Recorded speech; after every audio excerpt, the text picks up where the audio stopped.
Estadios muy cercanos, la posibilidad de ver 4 partidos en el mismo día, mucho lujo y comodidades de primer mundo. También una elección polémica envuelta en coimas y corrupción. Sospechas de esclavitud por la contratación de los obreros para construir los estadios, leyes y reglas homofóbicas y hasta la prohibición de tomar alcohol en la calle. Conozcamos a Qatar. Esto es Por la Camiseta, rumbo al Mundial. ¡Vamos!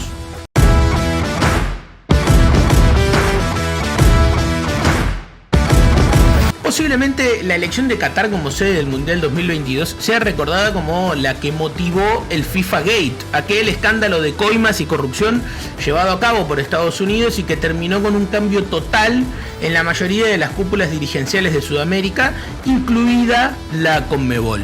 Todo empezó el 2 de diciembre de 2010 en Zúrich, Suiza. Allí el presidente de FIFA en aquel momento, Joseph Blatter, indicó que Rusia había sido elegida como sede de la Copa 2018 y Qatar como la encargada de recibir el Mundial en 2022. Pero, ¿qué sabemos de Qatar como país? ¿Cómo es la vida allí? ¿Cuáles son las sedes de los partidos? ¿Qué capacidad tienen? ¿Qué encuentros se van a disputar ahí? Vamos a conocerlo. Qatar es un emirato árabe situado en una península al este de Arabia Saudita, con quien comparte la frontera terrestre, mientras que el resto de su territorio es bañado por las costas de las aguas del Golfo Pérsico. El relieve del país está formado por desiertos de dunas, llanuras áridas y planicies pedregosas. Qatar no posee ríos, sino que cuenta con algunos oasis diseminados a lo largo del territorio que rompen la monotonía de un pasaje desértico. La abundancia económica generada por los yacimientos petrolíferos permitieron al emirato construir zonas fértiles que antes eran áridas e improductivas. Aún así, el 1% de su suelo es apto para la agricultura, un sector que da empleo al 10% de la población.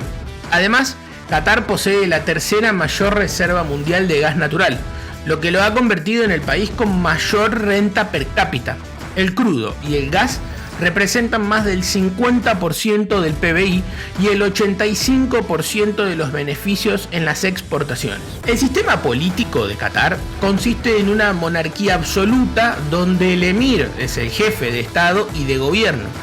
De acuerdo a la Constitución de 2005, se prevé la elección de una asamblea consultiva de 45 miembros, de los cuales 15 son designados por el emir, que propondrá la opción de leyes, aprobar y enmendar el presupuesto, llevar a cabo debates sobre la política del gobierno y hacer preguntas a los ministros. La Constitución no prevé la creación de partidos políticos, pero sí reconoce el derecho a la libertad de expresión y asociación, el derecho a un juicio justo y consagra la libertad de culto. En cuanto a su población, casi todos los cataríes son musulmanes. De los 2.900.000 habitantes, solo un 20% son nativos. El resto son extranjeros que llegan para trabajar en la industria del petróleo.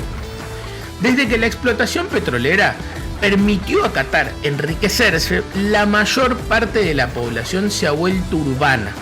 Cerca del 90% de los cataríes residen en Doha, la capital, o en sus afueras. El árabe es el idioma oficial, pero el inglés es hablado también por una considerable parte de la población. Otros aspectos de Qatar que generan cierta polémica, principalmente en materia de derechos humanos.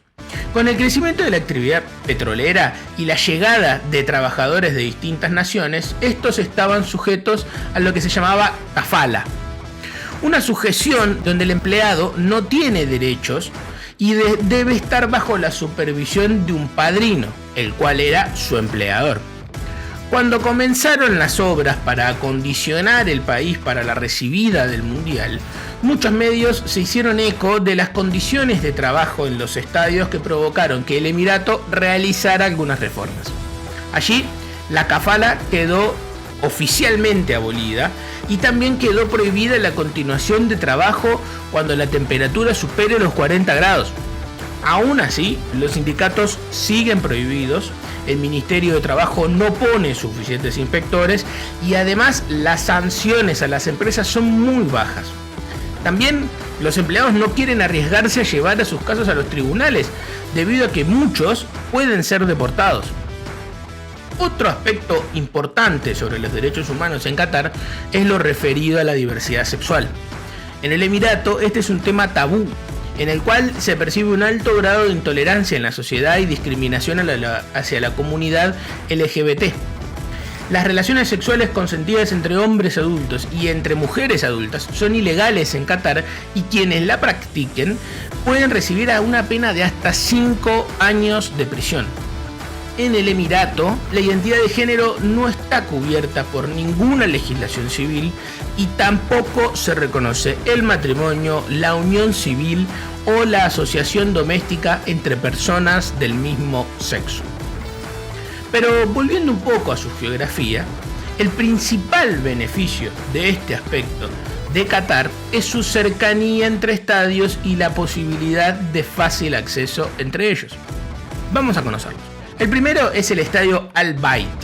Este estadio posee una capacidad para 60.000 espectadores. El diseño del estadio conmemora el pasado y el presente de Qatar y a la vez mira hacia el futuro de la comunidad. En cumplimiento de los objetivos de sostenibilidad de este mundial, el recinto se convertirá en un modelo de desarrollo ecológico rodeado de instalaciones en la zona. Aquí se jugarán partidos de fase de grupos, octavos de final, cuartos de final y una semifinal. Estadio Al Tumana. Con su diseño basado en la forma del tocado árabe tradicional, el gafilla, el estadio, situado a escasos 12 kilómetros al sur del centro de Doha, lleva el nombre de un árbol autóctono que crece en la zona. Después de la Copa Mundial de la FIFA del 2022, el recinto reducirá su capacidad de 40.000 a 20.000 localidades y albergará una clínica deportiva y un hotel. Estadio 974. Para la construcción de este estadio 974, primeramente llamado Rus Abu Abud, se utilizaron contenedores de transporte, asientos desmontables y otros bloques modulares. El estadio se desarmará completamente una vez concluido el mundial y sus diferentes partes se utilizarán en otros proyectos. Aquí se disputarán partidos de fase de grupos y los octavos de final. Estadio Lusail. El estadio Lusail será el estadio de mayor capacidad de la primera Copa Mundial de la FIFA celebrada en el Golfo y el eje central de la nueva ciudad Lusail. Como parte del legado de la competición, la infraestructura del estadio se transformará una vez concluida la fase final mundialista en un espacio para la comunidad, con escuelas, tiendas, cafeterías, instalaciones deportivas y clínicas de salud. La capacidad es de 80.000 espectadores y aquí se jugará la final. Estadio de la Educación. El estadio de la Ciudad de la Educación de Doha contará con capacidad para 45.350 espectadores durante la Copa del Mundo. A sus alrededores habrá grandes espacios verdes y servicios de vanguardia. Se jugarán en él partidos de fase de grupos, octavos de final y cuartos de final. Estadio Internacional Khalifa. El Estadio Internacional Khalifa de Al Rayyan es el recinto futbolístico más histórico de Qatar. Fue sede de los Juegos Asiáticos, de la Copa del Golfo y la Copa Asiática de la AFC. Tiene capacidad para 45.416 espectadores y se jugarán partidos de fase de grupos, octavos de final y el partido por el tercer puesto, el que nadie quiere jugar. Estadio Al Janoub. El Estadio Al Janoub se inauguró en la final de la Copa del Emir de 2019 y se encuentra en la localidad costera de Al Wakra, situado al sur de la capital del país, Doha. Tiene capacidad para 40.000 personas y se jugarán partidos de fase de grupos y de octavos de final. Estadio Ahmad bin Ali. Este estadio posee un aforo para 44.740 espectadores. Se inauguró en 2020 y es la nueva sede del Al Rayyan Sports Club. Aquí se jugarán partidos de fase de grupo y uno de los octavos de final. En noviembre comenzará una nueva Copa del Mundo, la primera en el mundo árabe, en un país lejano a las costumbres futbolísticas de Occidente y con una selección que no participó nunca en una competencia de este calibre. Qatar 2022 será el mundial de los récords en inversiones y será también el más caro de la historia. Para la realización de este torneo, el Emirato calculó inversiones por 200 mil millones de dólares.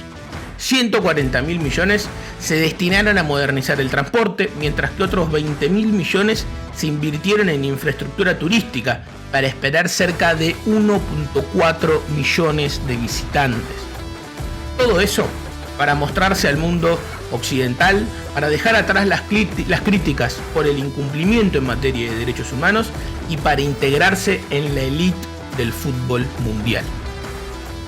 Este ha sido el primer episodio de Por la Camiseta rumbo al Mundial 2022. Mi nombre es Nacho Molinero y nos encontraremos en el próximo capítulo. ¡Chao!